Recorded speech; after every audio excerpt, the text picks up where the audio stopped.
Арман Сқабылұлы, Егі жүрек.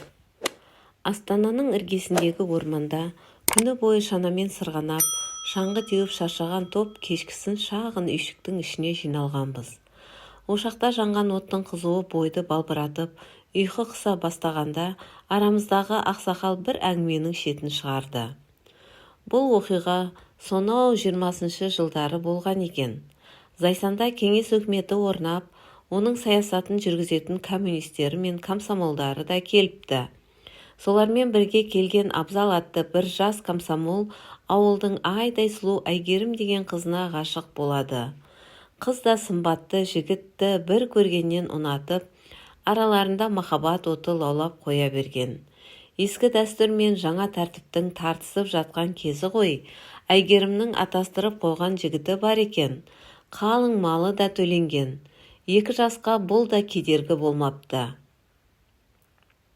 Үлкендер екеуін тоқтата алмайды. Бірін-бірін сүйген егі жүрек екеумізді өлім ғана айырады деп серттескен де көрінеді.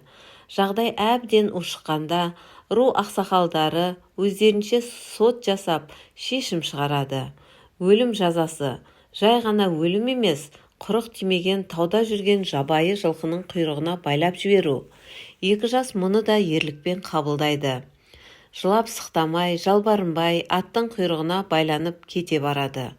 Тау тасты жерде олардың тірі қалу мүмкін емес еді. Жабайы жылқы сүйретіп ала жөнелгенде ақ, олардың денесі пышақтай өткір тастардың кескілегенінен үкімді орындаушылар да, киіз үйден сығалап тұрған бала шаға да көрген. Егі жүректі сүйреткен 2 жабайы жылқыны содан кейін ешкім де көрмепті. Абзал мен Әйгерімнің мұңды махаббаты жайлы аңыз әңгіме 30 жылдан астам уақыт бұл өңірде қозы мен баянның махаббатынан кем айтылмайтын.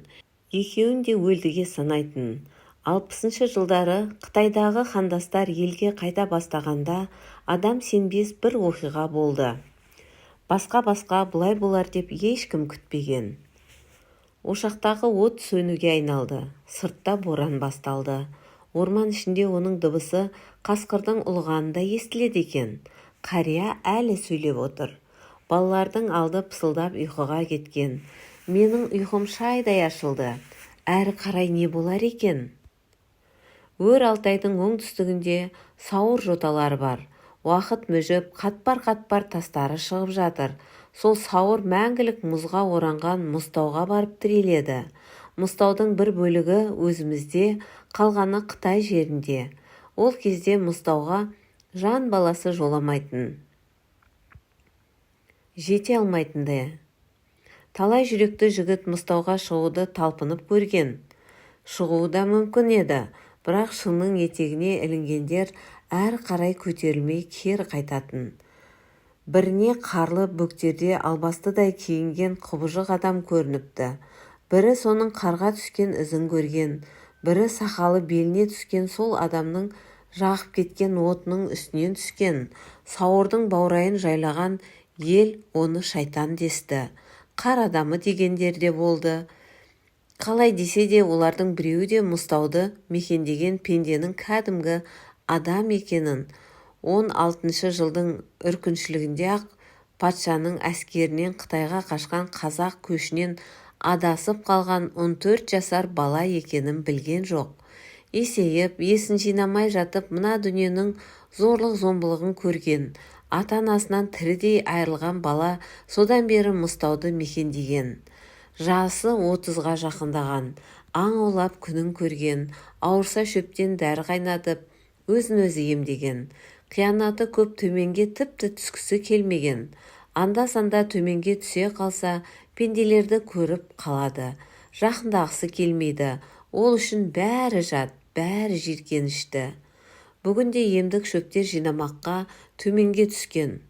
Жақпар тастардың арасымен жан-жағына сақтықпен қарап келе жатқан ол аяғының астында ыңырсып жатқан адамды көргенде шоршып түсті. Адам дейді-ау, терісі жұлым-жұлым болған, ырсиып сүйегі ғана қалған бірдеңе. Әбден жақындағанда байқады. Қыз бала, ыңырсып бірдеңе дейді, құлағын тосқан. Абзал, Абзал. ары қарай сөйлей алмады. Аузына су тамызды, тамырын ұстап көрді. Тірі. Қызды лашығына көтеріп келе жатқанда тағы да ыңырсып күбірледі. Абзал, Абзал қайда? Тағы да біреудің болғаны ғой. Кім екен? Қыздың жарасын жапырақпен орап жатып та соны ойлаған. Қой, төменге түсіп қайтпаса болмас. Мүмкін қыздың айтқан абзалы төменде бір жерде жатқан болар.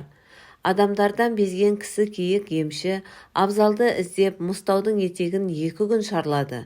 Таппады. Кешкісін қызды емдейді. Шөптің қайнатпасын береді. Жарасына сол шөптен жасалған май жағады. Өзде жалғыз жүріп қасқырмен де шайқасқан. Құздан да құлаған. Қансырап жатып өз жарасын өзі емдеп үйренген.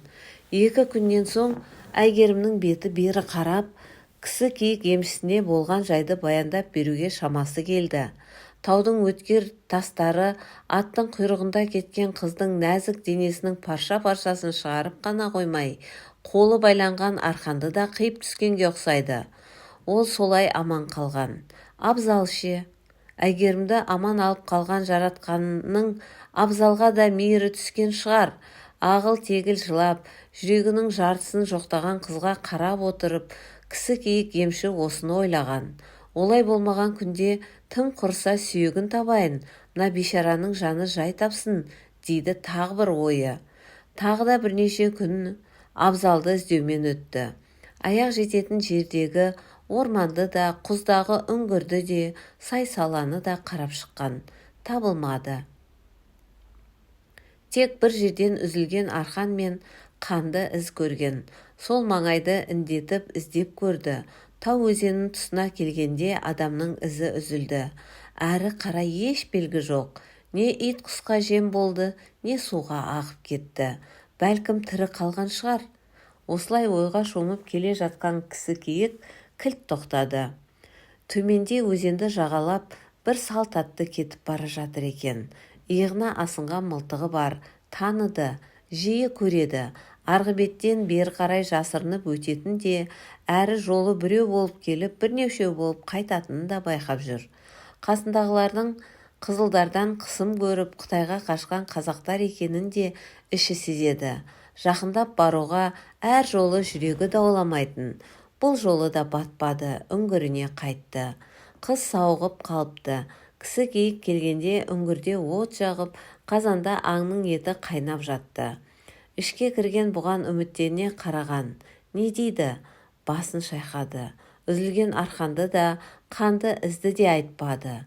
Арқаның үйіріле соққан бораны кей сәтте ормандағы жалғыз үйдің есігін жұлып кете жаздайды. Ақсақалдың әңгімесіне беріліп отырған біз ондайда селк ете қаламыз. Сәлден соң ақсақал сабырға көшті. Ауық-ауық пысылдап ұйықтап жатқан балаларға қарап қояды. Хикаяның ересектер ғана тыңдайтын тұсына жеткен сияқты құлағымызды түре түстік. Мұзтауда күн ерте батады. Таулы жердің барлығында солай. Кісі киік емші соңғы күндері үңгірден алыстамайтын болған. Әйгерім аяғынан тұрғалы, үңгірден бір жылылық есетіндей. Тамағы дайын, оты жағулы, әйтеуір бір тылсым күш тартып тұрады.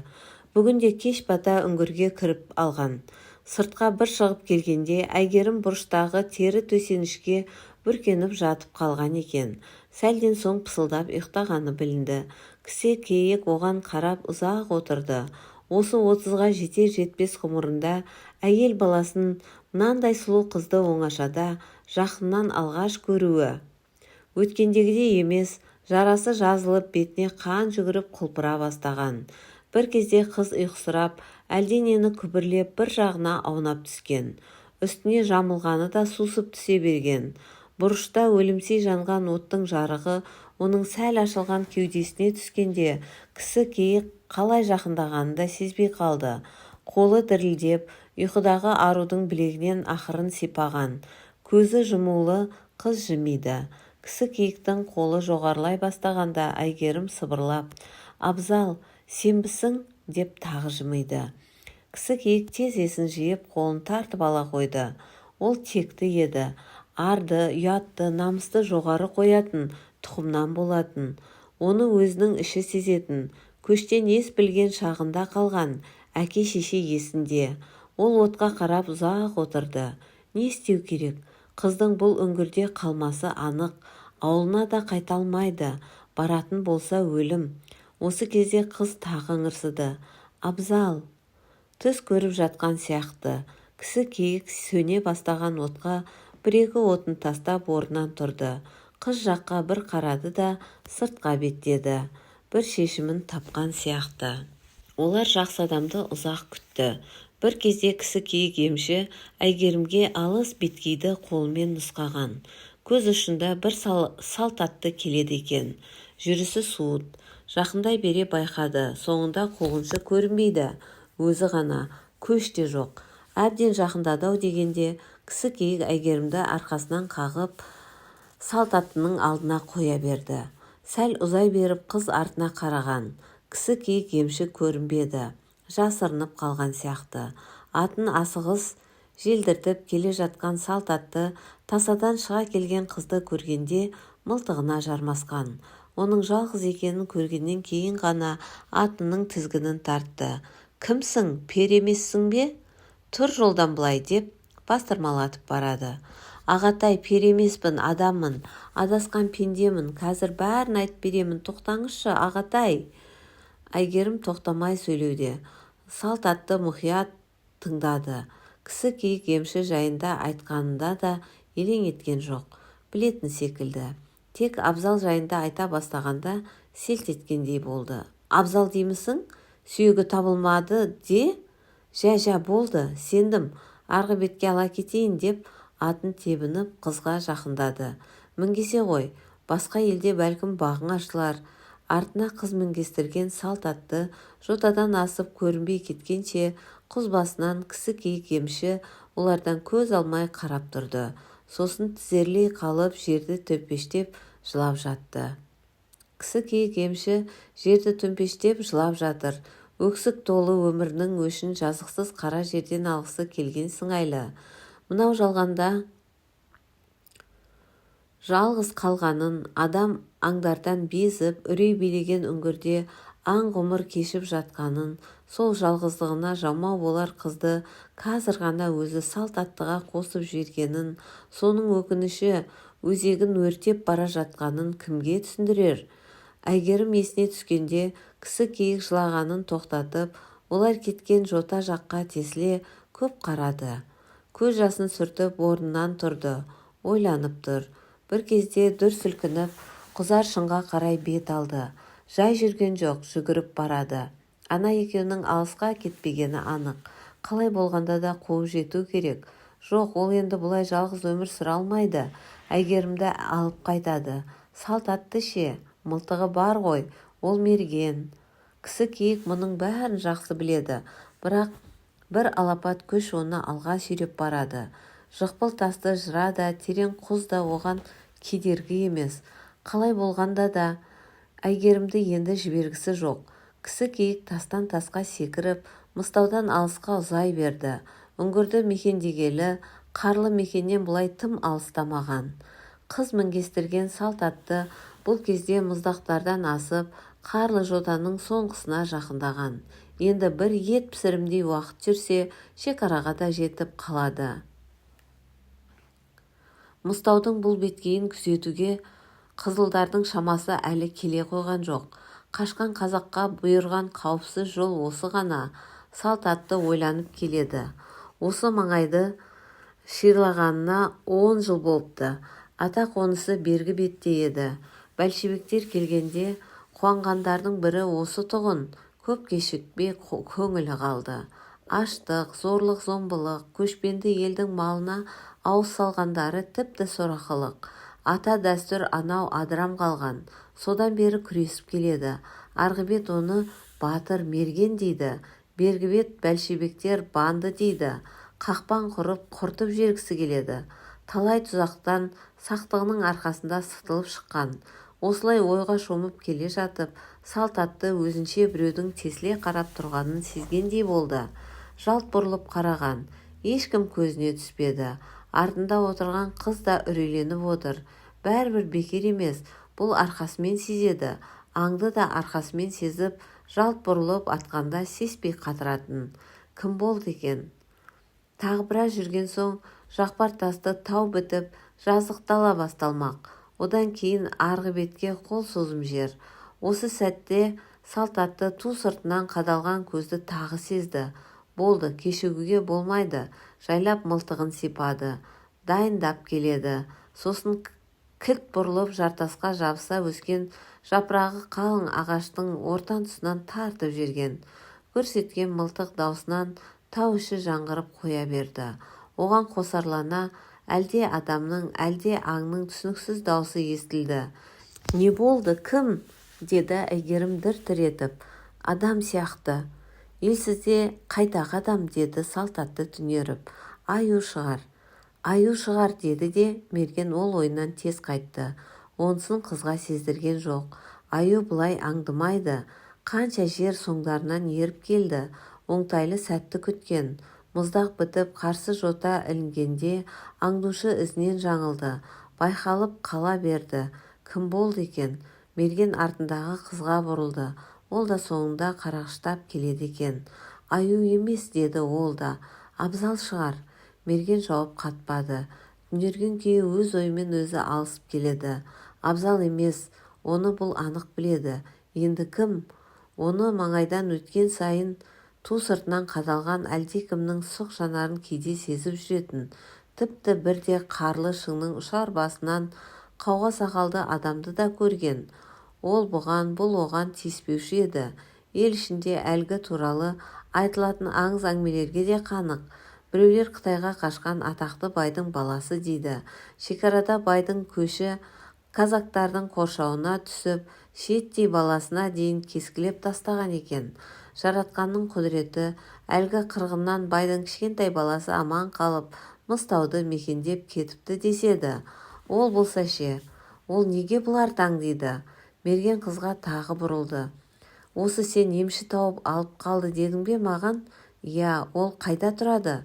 «Мыстаудың басындағы үңгірде, жалғыз». Мерген атының тізгінін тартты. Қызға бұл дұрыстап назар аудара қарады. Әдемі, көзі боталап, ерні дірілдеп бұған қарап қалыпты.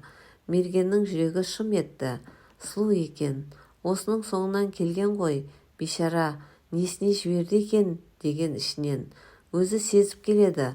Жаңа мүлт кеткен жоқ. Бейшара, бір кезде кілт тоқтады. «Анау қырдың ар жағы шекара» деді қызға. Кеш болып кетті. Бүгін осында түнейміз. Таң ата жолға шығамыз. Болды. Жалғасы бар. Құрметті тыңдармандар, егер де әңгіме ұнаған болса, пікірлеріңізді қалдырып, жалғасын күтіңіздер.